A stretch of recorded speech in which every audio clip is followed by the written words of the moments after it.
Hey everybody, welcome. Andrew Ainsworth Golf Academy. As always, a pleasure to have you along with me today.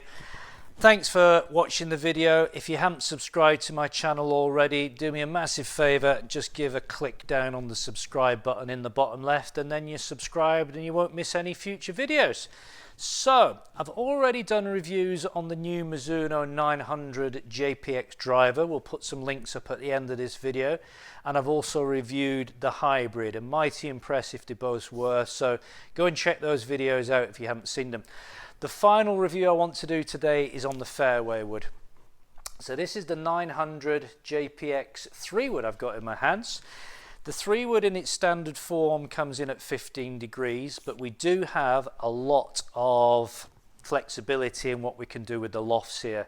I could crank this down to 13, I could take it up to 17. I've also got 1 degree increments in between, so it's a very versatile, adjustable club.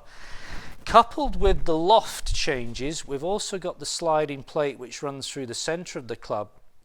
And you can see this is marked high and low.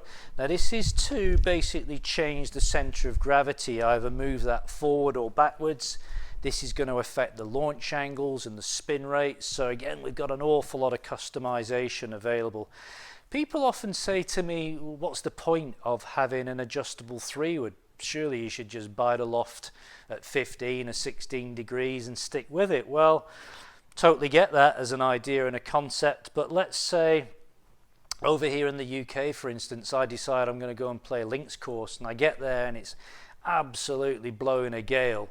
You know, I want to take my ball flight down, maybe with my 3 wood, because I'm going to hit it off the tee or off the deck. I want to get the ball flight down. So obviously before I start the round, not during it, I can change the loft to 13, 14 degrees, get a much more penetrating ball flight. Consequently, if I was going to play more of a target golf course where I wanted my long shots to be coming on a higher ball flight, I might crank this up to 16 or 17 degrees. So I think the whole purpose of adjustability is to help you dial those numbers in, change the ball flight, and get it the way you want. So we're going to hit some shots with this in a minute. I've got this fitted with the Speeder 569 Evolution 2, which is a Fujikura shaft. It's in a regular flex. I'm just going to get some basic numbers, see how it performs. Bear in mind there are a lot of custom fit options shaft wise. Go and have a look on the Mizuno website and you'll see that there's lots of options available there.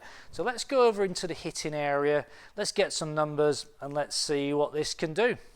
Okay folks, been hitting a few shots there. Let me just bring up a replay on the last shot I hit, which was probably the best of the bunch. Got a nice little touch of draw on this one, just sent this one out to the right, let my natural draw bring it back in. Finished, as you can see, bang on target. Let's just go and get you some data on this so that we can have a little look at it. Let's get the performance data up there. So, let's have a little chat about this one. 102 miles an hour of club speed, which I was very pleased with. Ball speed of 143 miles an hour. Launch angle of 12.4, low ball hitter, never launch it that high. 224 running out to 242 total, which not unhappy with at all. I'm going to bring the rest of the numbers up. Okay folks, had a few hits with this Mizuno 900 fairway wood. Let's have a little peek and see what we can tell you about it. Averaged, I'll flash up a little PDF on the screen so you can see these numbers really clearly. 100 mile an hour club speed, launch angle 13, average backspin just under 3,700, giving me a carry of 218 with an average run out of 236. Not too disappointed with those numbers. I did feel like the backspin rate was a little bit high on some of the shots. Got one up at over 4,000, that could have been a little bit of a misstrike and that just took off all the distance for me. I did have to change the shaft. The original shaft I was talking to you about earlier was a speeder in a regular flex, and it was just turning over as you'd expect. I was you know, pushing a little bit, getting up to 102 mile an hour club speed.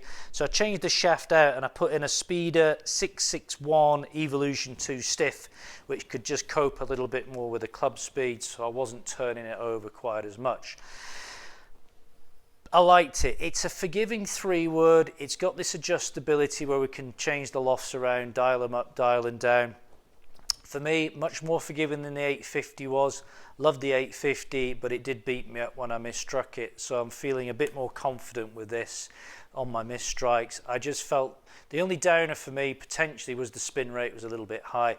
Now, 242 total, not a bad number, but I just felt I was maybe about 10 yards shy here on my carry distances compared to my ping G, which I would normally use. So the only way we can prove that theory is to do another video and put a ping G up against this in a similar setting and see if those numbers change. Don't let that put you off this. It's a very good 3-wood. As always, go to your local fitting centre, try the different shaft options because there are many. Try moving the weight around, try changing the lofts until you get it really dialed in for you. It's a premium price, this one, folks. You know, it does retail, certainly in the UK, this is retailing at about £249. That's what I'm selling it at. So it's a little bit above, you know, the Ping, which is retailing at round about somewhere between 179 and 199 at the moment. So it's £50 higher at least than that, but it has got some more adjustability built into it than the Ping, and it's brand new to the market. And like all these things, as the product ages a little bit, the price tends to drop off anyway. So not unusual for retailers, certainly in the UK, when a new product comes out to start off high.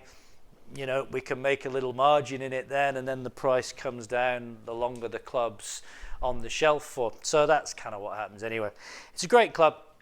Go and try it. If anyone's using one of these at the moment, I'll be very interested to see what you think of it. Are you getting on well with it? Are you happy with it? Are you disappointed with it? Let me know how you get on. If you like the video, give it a thumbs up. Subscribe down there, bottom left. Enjoyed doing it. Thanks for your time, and I'll be back soon with some more videos. Excuse the cord. I don't know if that was in shot, but few people out there have been saying that the sound qualities are poor, which I agree, because you're watching this phone on an iPhone, this video on an iPhone. That's what it's been filmed on. Don't worry, there's some new cameras and equipment coming very soon, so I'm going to be able to produce some better quality videos for you folks. So there we go. Hope the sound quality sounded a little bit better, and it's all going to get a lot better hopefully soon. Better editing, blah de blah de blah. Stay tuned, be back soon. Bye for now.